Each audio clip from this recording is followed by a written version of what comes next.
Assalamualaikum warahmatullahi wabarakatuh. Kami dari kelompok 10, yaitu terdiri dari Rahma, Syarah, Syukron, dan Nurul, akan mempresentasikan Dividend Policy and Internal Funding.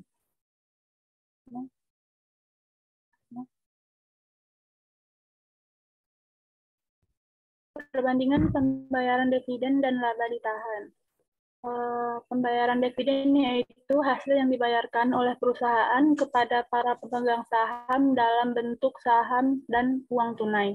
Sedangkan laba ditahan yaitu laba bersih yang tidak dibayarkan sebagai dividen, tetapi diakumulasikan selama masa usaha perusahaan dan dilaporkan pada bagian kekayaan bersih atau ekuitas dalam neraca.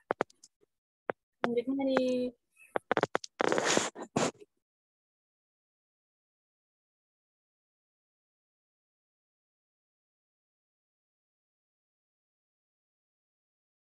selanjutnya disampaikan oleh pembaca yang lain.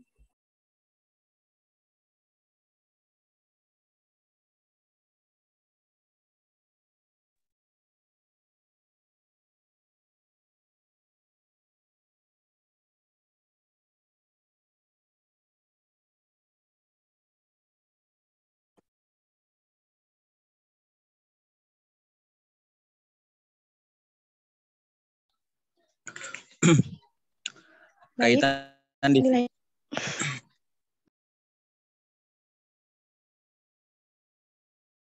Nurul, lanjutin Nurul.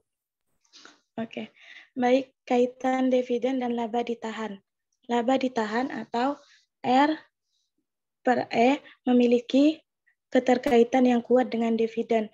Dividen adalah hak pemegang saham atas raihan laba yang dihasilkan perusahaan. Laba ditahan sesungguhnya merupakan hak milik pemegang saham yang masih dipegang perusahaan untuk ekspansi bisnis. Next. Residual dividen. Yang pertama, mempertimbangkan kesempatan investasi perusahaan. Yang kedua, mempertimbangkan target struktur modal perusahaan untuk menentukan besarnya modal sendiri yang dibutuhkan untuk investasi. Yang ketiga, memanfaatkan laba ditahan untuk memenuhi kebutuhan akan modal sendiri tersebut semaksimal mungkin. Yang terakhir, membayar dividen hanya jika ada sisa laba. Next.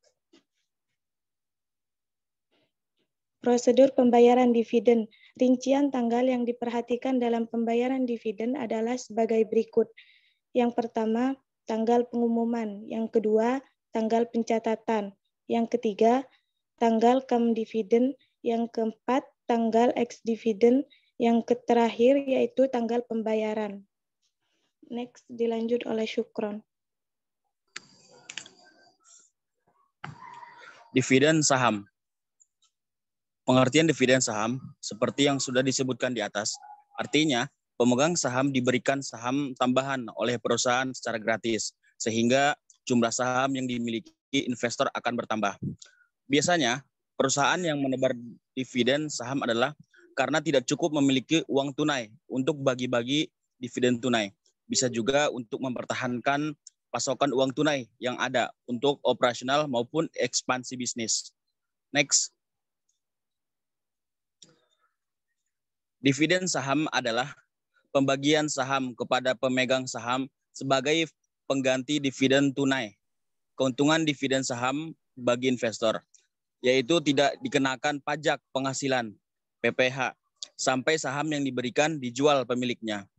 Berbeda dengan dividen tunai, di mana dividen yang diterima pemegang saham atau dalam hal ini merupakan wajib pajak orang pribadi di dalam negeri, dikenakan PPh final sebesar 10%.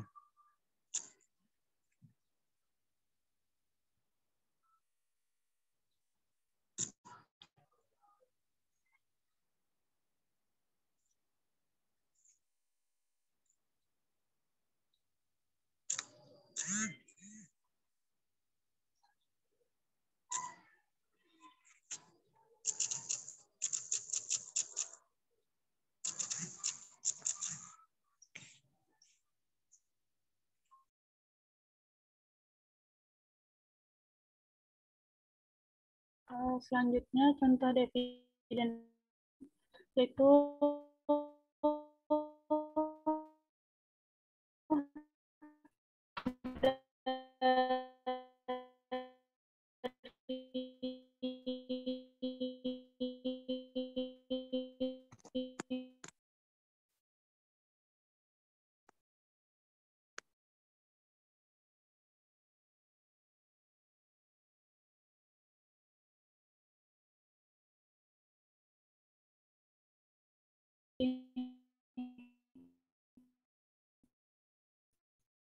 contohnya pembagian dividen saham yang pernah dilaksanakan pada 2021 dari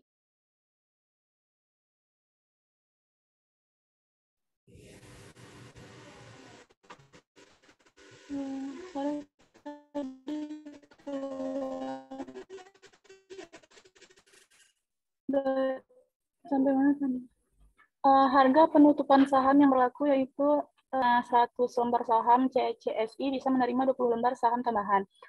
Contoh keduanya yaitu YPT Suparma Tbk atau STMA membagikan dividen saham dengan rasio setiap 100 lembar saham lama akan mendapatkan 32 saham baru. Harga penutupan saham yaitu Rp620 per lembar. Jika memiliki 1.000 lembar saham STMA, maka akan mendapatkan 320 lembar saham baru. Selanjutnya,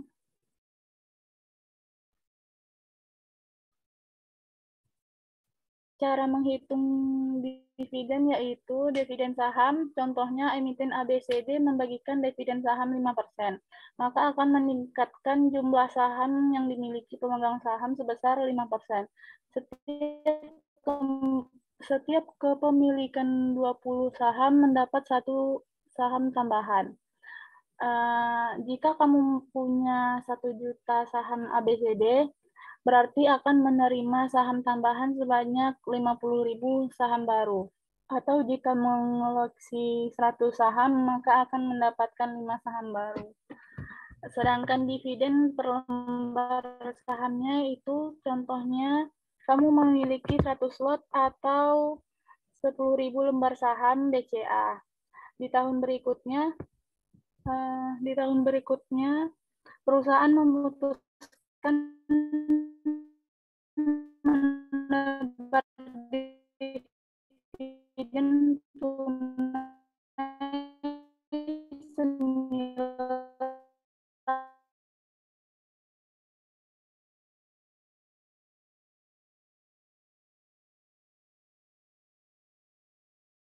Rp430 per lembar. Dividen sebelum pajak yaitu 10.000 lembar dikali Rp430, jadi hasilnya yaitu 4.300 4 juta. Udah ya, udah habis. Assalamualaikum warahmatullahi wabarakatuh.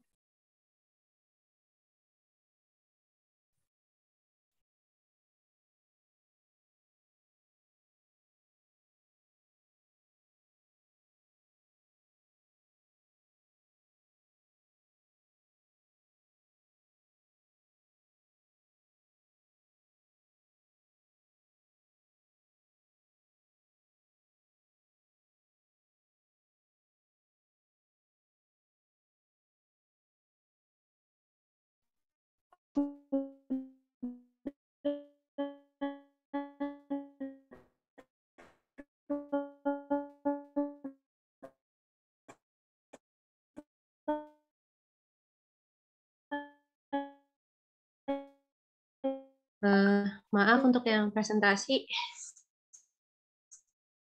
putus-putus suara.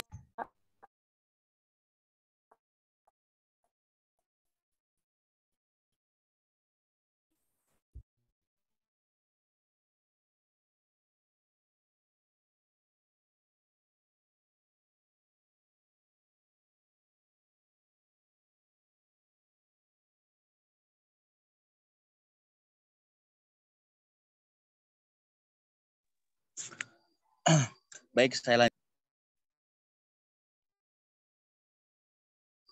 Cara menghitung dividen saham.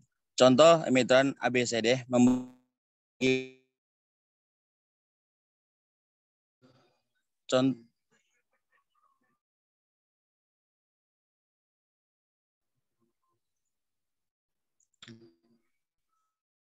Dari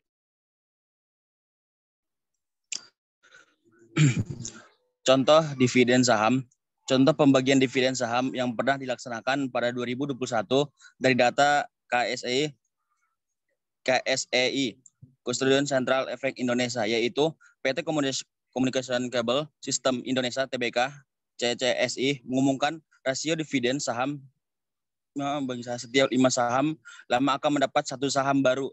Harga penutupan saham yang berlaku 540 lembar. Jadi kalau kamu punya 100 lembar saham, CCSI bisa menerima 20 lembar saham tambahan.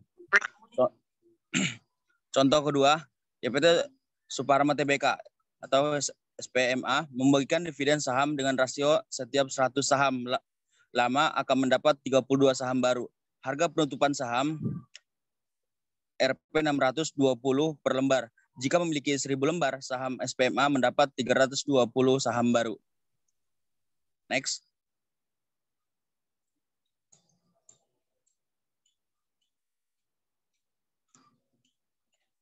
Cara menghitung dividen saham. Contoh, emiten ABCD membagikan dividen saham 5%, maka akan meningkatkan jumlah saham yang dimiliki pemegang saham sebesar 5%. Setiap kepemilikan 20 saham mendapat 1 saham tambahan. Jika kamu punya 1 saham ABCD, berarti akan menerima saham tambahan sebanyak 50.000 saham baru, atau jika mengoleksi 100 saham akan mendapatkan 5 saham baru. Cara menghitung dividen per lembar saham. Contoh, kamu memiliki 100 lot atau 10.000 lembar saham BCA. Di tahun berikutnya, perusahaan memutuskan menebar dividen tunai senilai Rp 430 per lembar. Dividen sebelum pajak 10.000 lembar kali Rp 430 sama dengan 4.300.000. Dividen setelah pajak Rp 4.300.000 dikurang Rp 4.300.000 kali 10% sama dengan 3.870.000. Next.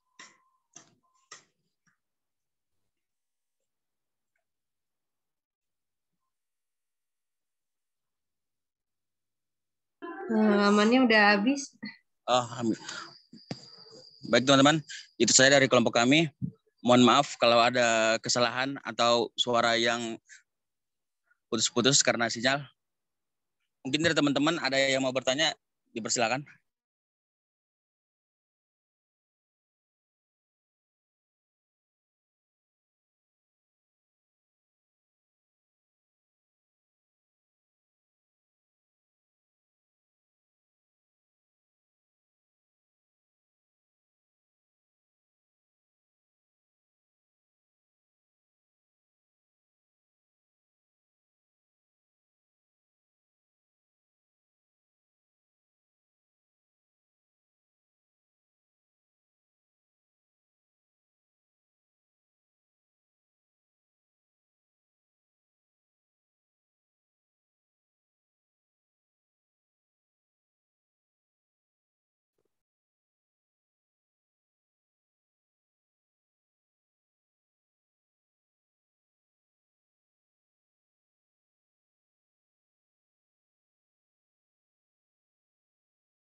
Jadi kalau tadi ada dividen yang dibagikan dalam bentuk cash, tunai ya, atau ada dividen yang dibagikan dalam bentuk saham, nah kira-kira kita mau pilih yang mana, dapat cash atau dapat saham?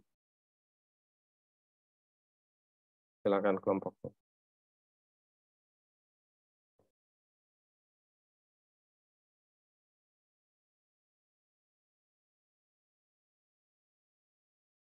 pemegang saham berdasarkan jumlah saham yang jadi biasanya dividen itu dibagikan dalam bentuk uang tunai atau saham, bisa keduanya Pak, kayak gitu. Tergantung jumlah saham yang dimiliki per orangnya itu.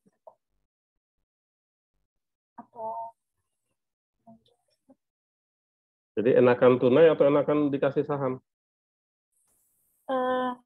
Jadi kalau menurut saya, kalau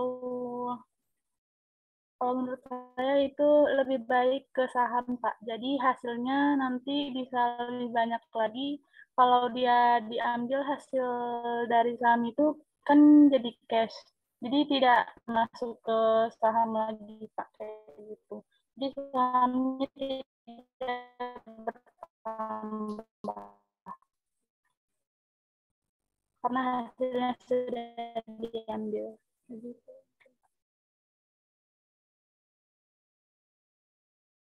Yang lain mungkin ada yang punya pendapat lain?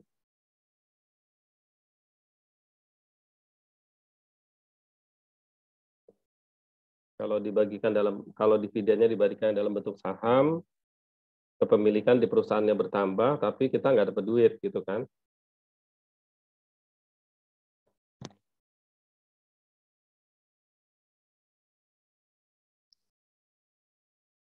Padahal kalau investor, ya kalau dia pekerjaannya investor kan dia harus dapat penghasilan ya, harus dapat uang. Jadi kalau dikasih dalam bentuk saham, berarti dia nggak dapat duit. Nanti dia hidupnya gimana?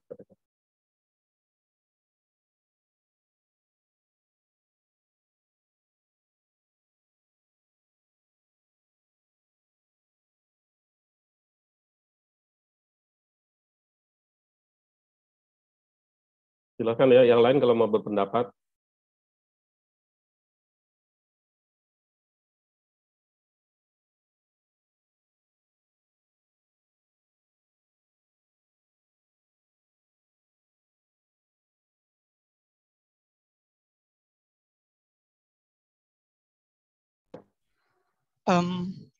Izin berikan pendapat, Pak.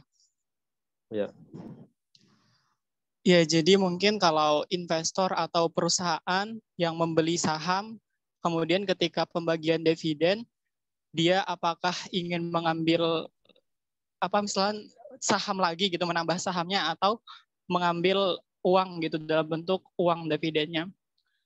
Nah, kalau menurut saya mungkin gini Pak, si investor ini melihat keadaan perusahaannya atau keuangannya gitu. Kalau memang serasa ketika di akhir tahun, ketika pembagian dividen, dia merasa, oh kas kita masih ada nih, oh modal kita masih banyak, sehingga dia tidak memerlukan keuntungan dalam bentuk uang fisik gitu, sehingga dia lebih berpikir ke depan lagi, ya udah aku ngambil dividennya dalam bentuk saham lagi aja gitu. Next kan tahun depan bakalan tambah banyak gitu dividen yang akan didapat si investor atau si perusahaan ini.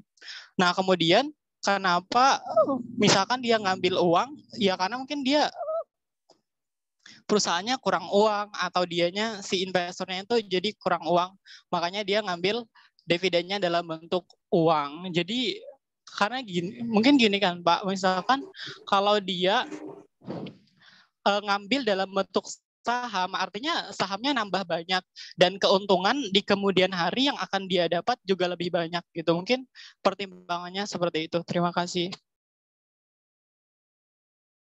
Ya, yang lain silahkan ya.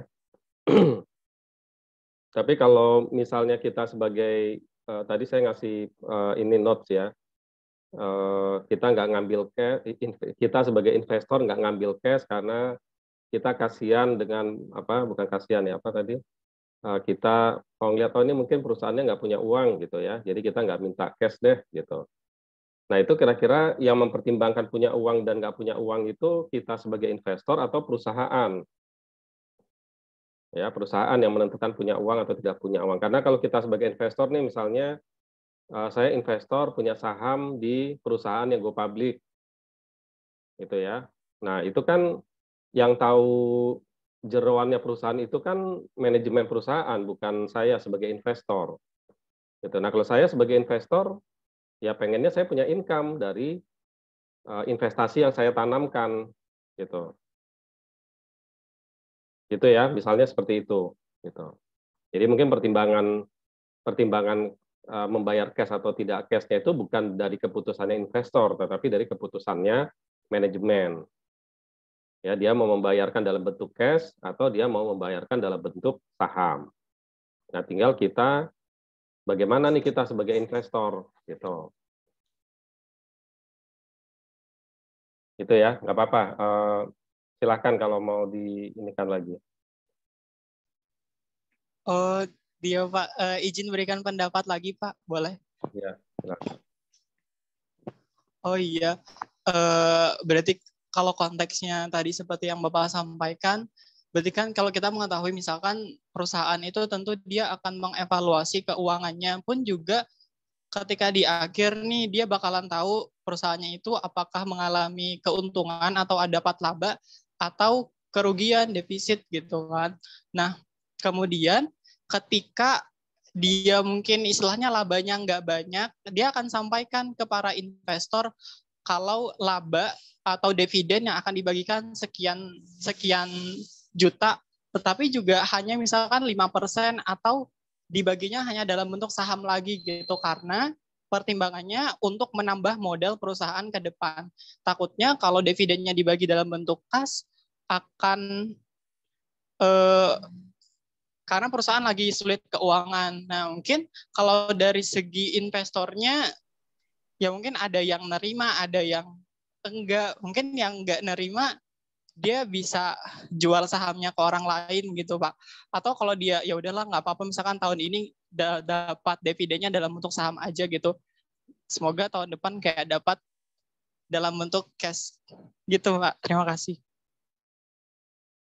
Ya, oke. Ya, silakan boleh yang lain kalau mau menambahkan atau menyanggah silakan aja.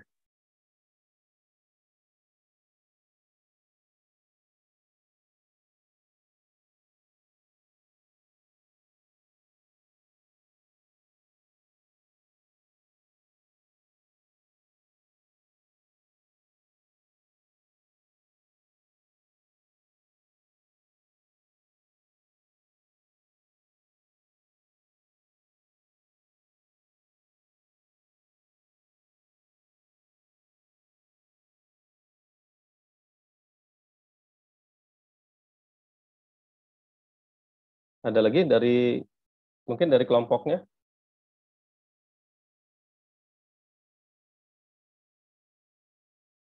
Setuju dengan Arif mungkin dari kelompoknya?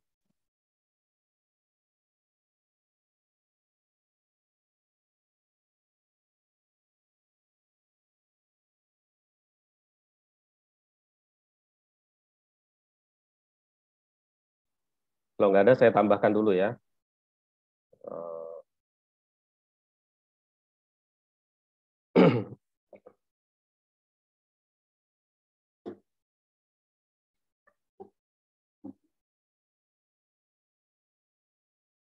Baik ya. Nah, jadi di dalam topik kuliah kita kali ini, ya ini adalah berkaitan dengan distribusi kepada pemegang saham ya atau kepada investor ya. Nah, mungkin kalau masih ingat di awal perkuliahan ya, itu kan saya menyampaikan kalau di di manajemen keuangan itu kan paling tidak 3 ya investasi tiga fungsi ya dari manajer keuangan ya. Yang masih ingat? Ada yang masih ingat? 3 fungsinya apa di manajemen keuangan? Manajer keuangan 3 fungsinya.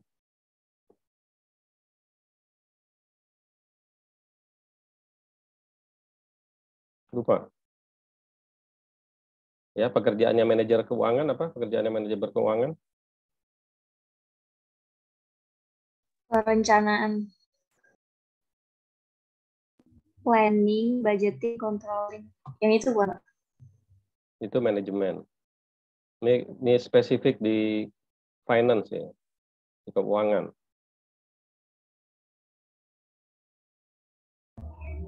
Merencanakan, mencari, mengoptimalkan keberlangsungan sebuah perusahaan. Itu mungkin, Pak. Yang lain? Ada yang mau mengingatkan?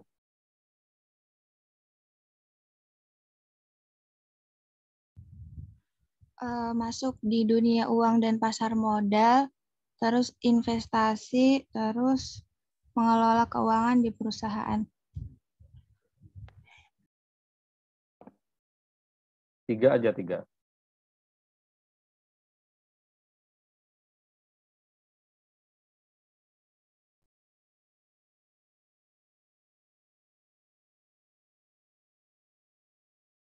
Ya, pertama apa? Investing aset. Ya, masih ingat ya, investing aset. Yang kedua,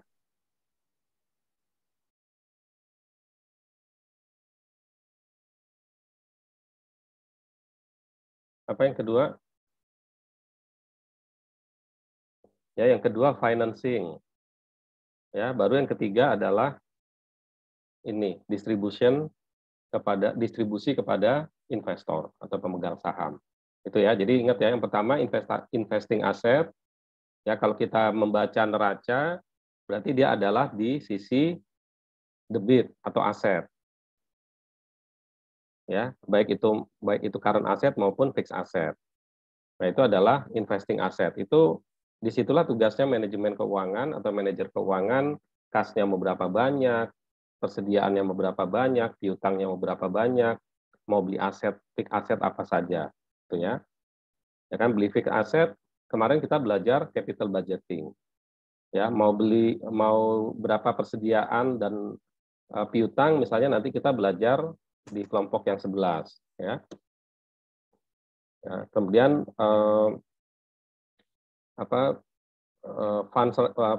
funding ya atau fundraising ya, itu adalah dari sisi liabilitas ya. Kalau di neraca kita lihat di sisi liabilitas, mau berapa banyak utang dagang, mau pinjaman perbankan ya. Kemarin kita belajar tentang capital structure gitu ya, mau berapa banyak perbandingan antara utang sama modal ya. Itu berarti ada di sisi kredit ya, pasifa ya, baik itu bisa berupa pembiayaan, pinjaman ataupun kalau mau ada investasi baru apa nih, mau saham, mau menerbitkan saham baru atau tidak gitu ya. Nah, baru kemudian yang ketiga adalah distribusi kepada pemegang saham ya, khususnya dalam bentuk tadi ya dividen yang sedang kita bahas gitu ya. Nah, ini adalah kita sedang membahas fungsi distribusi kepada pemegang saham ya, atau distribusi kepada investor.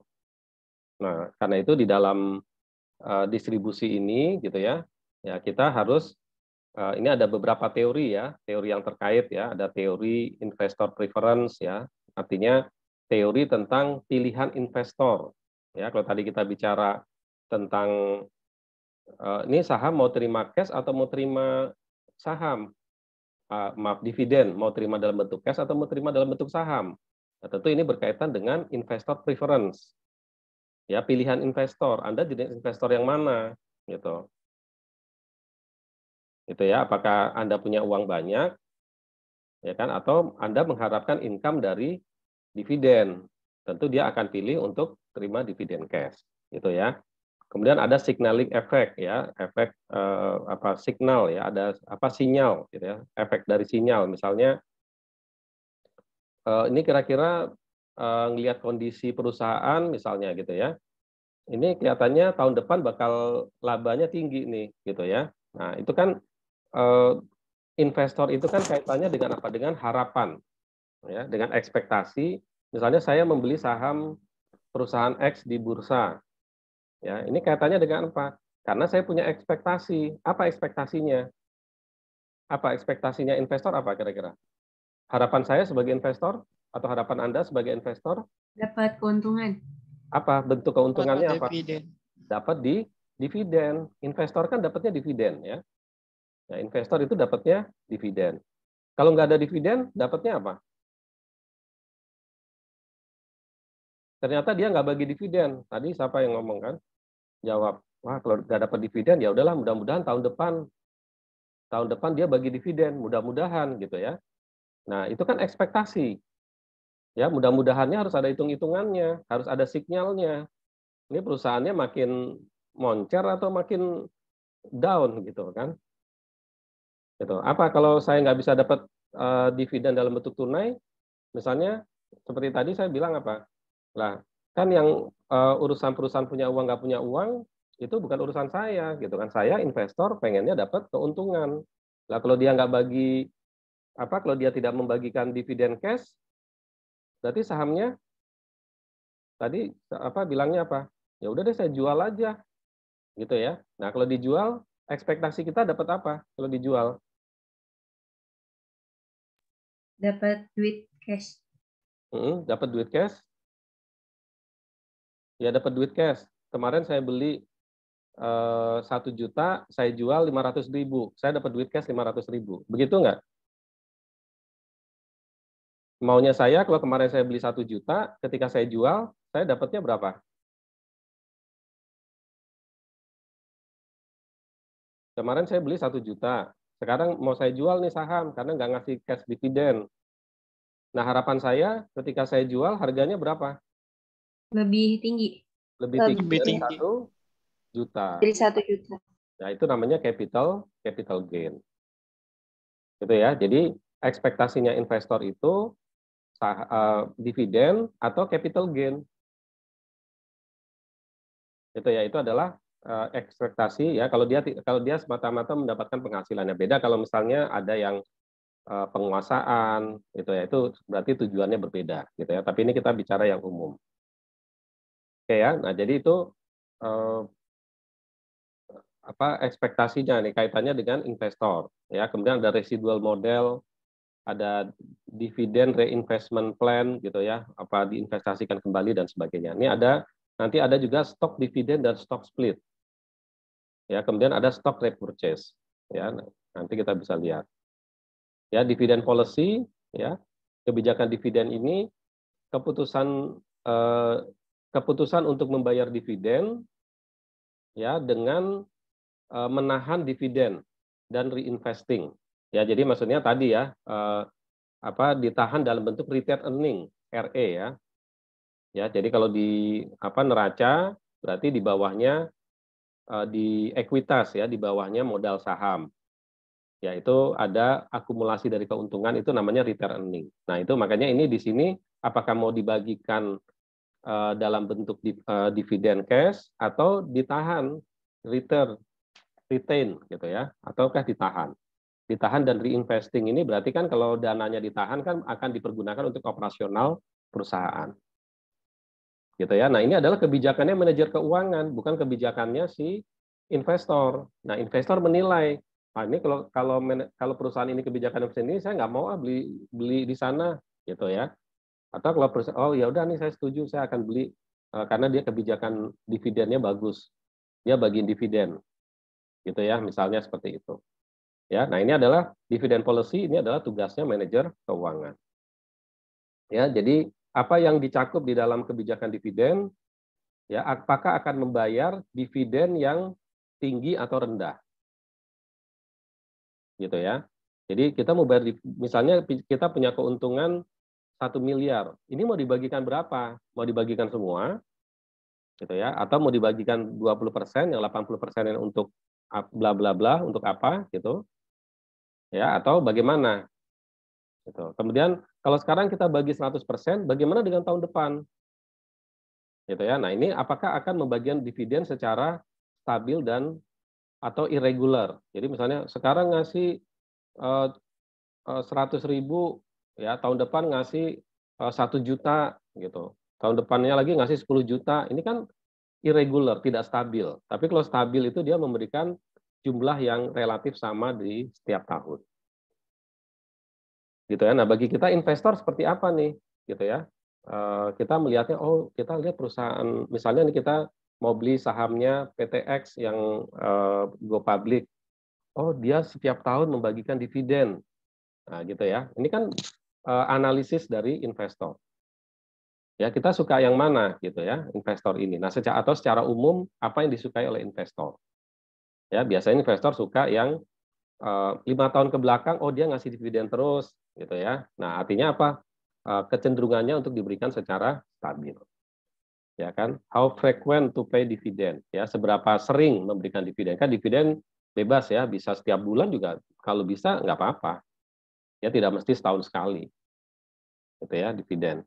Kemudian kapan mengumumkan atau kebijakan dividennya ini diumumkan, gitu ya, atau dikomunikasikan ke publik atau ke investor, ya. Nah, ini kalau berkaitan dengan investor, apakah akan membayar yang tinggi atau rendah? Ya, ini ada 3 kondisi, gitu ya. Yang pertama, dividen irrelevan. Ya, dividen irrelevan ini investor ini tidak peduli dengan pembayaran dividen. Gitu ya. Jadi ini posisi di tengah-tengah nih. Ya, mau dikasih dividen cash oke, mau dikasih dividen saham juga oke. Gitu ya, nggak masalah, gitu ya, misalnya, gitu ya. Nah, biasanya siapa nih yang seperti ini? Ya, mungkin dia pemilik, gitu ya, atau dia investasi untuk jangka panjang, tidak untuk kepentingan income rutin dia setiap tahun, misalnya, gitu kan.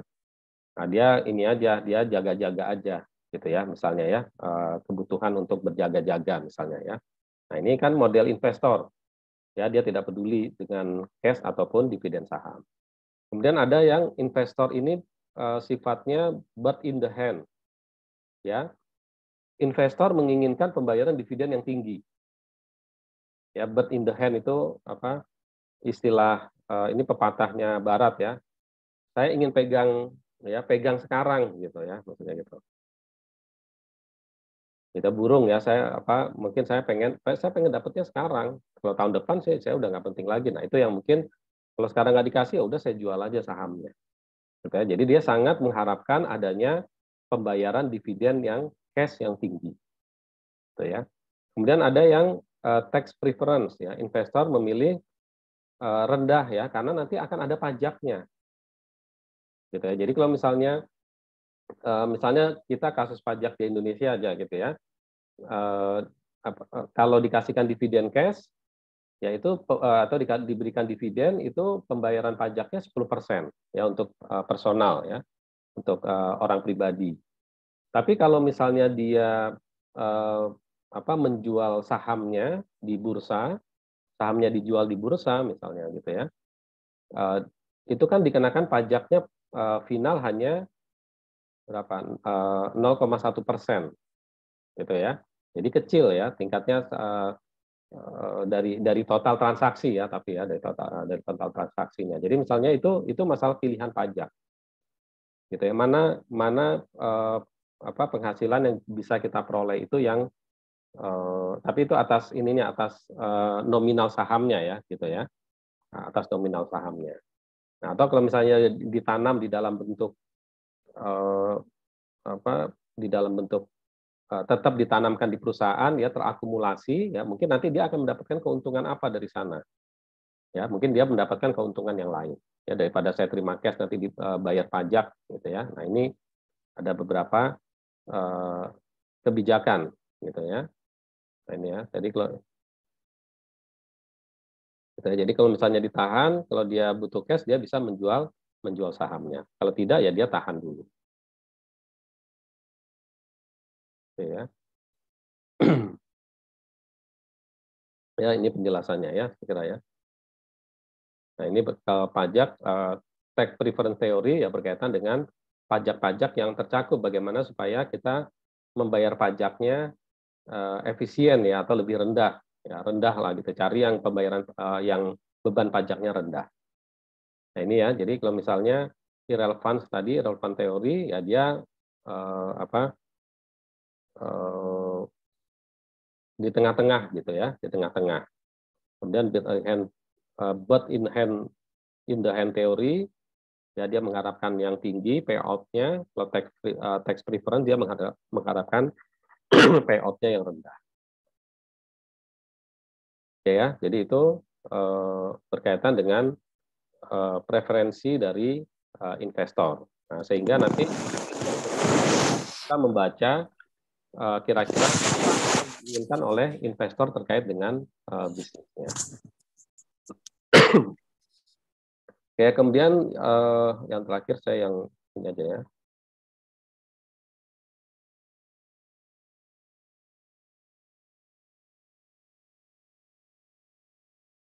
Ini kalau tadi teori tentang residual policy ya. Nah, ini dia akan menahan dividen itu sejumlah berapa yang tadi ya. Misalnya mendapatkan dividen 1 miliar, maka yang akan ditahan di perusahaan itu seberapa banyak. Gitu ya. Ini kaitannya dengan apa? Kaitannya dengan rencana pengembangan rencana pengembangan perusahaan. Karena kalau 1 miliar ini dapatkan keuntungan 1 miliar, terus semuanya dibagi dalam bentuk dividen. Berarti nanti perusahaan tidak memiliki cadangan untuk pengembangan bisnis, ya, cadangan untuk pengembangan usaha. Gitu ya. Itu yang pertama. Atau yang kedua, kalau misalnya tahun depan ternyata bisnisnya drop, gitu ya. Ya, misalnya tahun ini keuntungannya 1 miliar, tahun depan ternyata keuntungannya diprediksi cuma 300 juta misalnya gitu. Nah, kan dia tadi kan investor senang dengan apa? Dengan yang dia mendapatkan dividen secara stabil. Gitu ya. Nah, artinya apa? Dia membuat cadangan ya tahun ini ya untuk pengembangan, kemudian untuk cadangan kalau tahun depan labanya rendah, sementara dia harus tetap membayarkan dividen yang stabil. Ya, bukan yang irreguler gitu. Kalau irreguler nanti mungkin kebanyakan investor akan lari. Gitu ya. Nah, ini seberapa besar ya residual dividen, residual income yang harus ditahan. Gitu ya, residual keuntungan ya yang harus ditahan. Oke ya. Kemudian setting dividend policy ya ini harus bisa memperkirakan misalnya 5 tahun gitu ya, forecast capital, kebutuhan modal dalam jangka waktu 5 tahun ke depan ya. Nah, itu tadi ya. Nah, kita harus mempertimbangkan itu. Gitu ya, 5 tahun ke depan kita membutuhkan apa saja, ini laba jangan semuanya dibagikan dalam bentuk dividen gitu ya. Kemudian target capital structure ya. Jangan sampai nanti utangnya terlalu besar, modalnya kecil. Gitu ya. Ya, kebutuhan ekuitas ya secara rutin yaitu tadi ya untuk kebutuhan stabilitas keuangan perusahaan ya.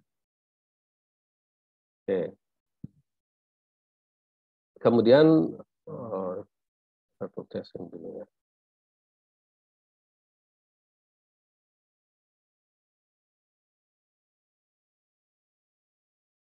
Nah, split ya. Nah, ini ada oke ya, stock repurchase ya. Jadi pembelian saham kembali. Nah, jadi terkadang perusahaan ini juga ingin membeli saham yang sudah beredar itu dibeli kembali. Ya, jadi stock repurchase ini adalah membeli sahamnya sendiri dari pemegang saham atau dari investor. Jadi dia mengumumkan, perusahaan ini mengumumkan untuk repurchase stock. Ya, alasannya apa? Sebagai alternatif untuk distribusi cash sebagai dividen. Gitu ya. Jadi alternatifnya ya, maksudnya udah deh nggak usah saya kasih dividen cash, tapi saya kasih saya beli aja sahamnya Anda. Gitu. Intinya kan investor dapat duit. Gitu ya. Intinya investor tetap dapat uang. Ya, mungkin lebih menguntungkan dijual ke perusahaannya dibandingkan dijual di pasar modal. Gitu ya, kan pasti kalau dia punya kepentingan untuk membeli kan pasti dia akan membeli harganya di atas harga pasar. Gitu ya. Gitu ya. Kemudian menghilangkan one time cash from an asset. Ya, ini berkaitan dengan cash ya, kebutuhan cash ya, berkaitan dengan kebutuhan cash. Kemudian untuk memperbaiki struktur modal. Ya, mungkin modalnya kebesaran. Gitu ya. Modalnya sahamnya terlalu besar, mungkin dia repurchase, atau sahamnya terlalu kecil, nanti dia kebijakannya seperti apa. Oke ya, jadi ini kemudian ini keuntungan dan kerugian ya. Kemudian antara dividen stok dividen dan stock split. Ya, stok dividen ya berarti membagikan dividen dalam bentuk saham. Ya, kalau stock split, kalau stock dividen berarti kan ini jumlah saham beredarnya bertambah, gitu ya. Ya, apa namanya, nilainya tidak, kalau stock split ya nanti jumlah sahamnya juga bertambah, tapi nilainya kan sama, gitu ya. Nah, cuman nanti di harga jual di pasarnya, nah ini terkait dengan stock dividen dan stock split ini nanti terkait dengan harga jual di pasarnya ini yang nanti mungkin bisa berbeda, gitu ya.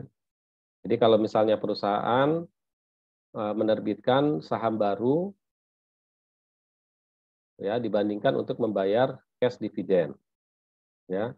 Jadi setiap 10 saham mendapatkan 10 saham setiap pemilik 100 lembar. Ya, kalau stock split berarti dia pemilik satu saham kemudian menjadi 2 saham, tapi nanti nilai nominalnya menjadi turun. Ya, nilai buku.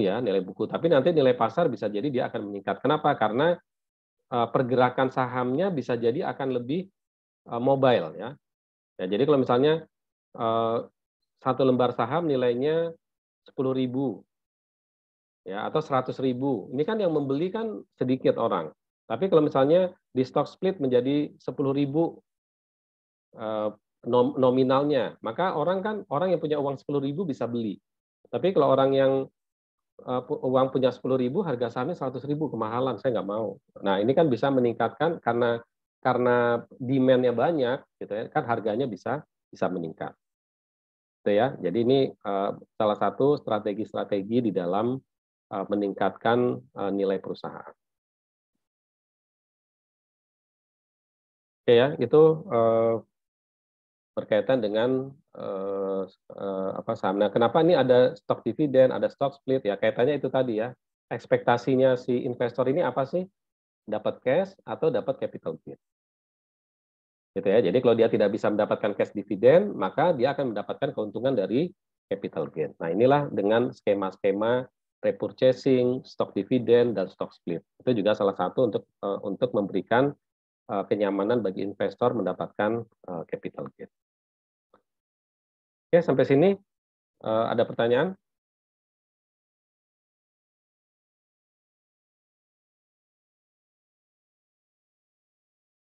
Oke, kalau nggak ada, kita lanjut ke kelompok selanjutnya ya. Saya cukupkan ya untuk yang pembahasan kebijakan dividen. Ya, aplaus ya buat kelompok 10 ya.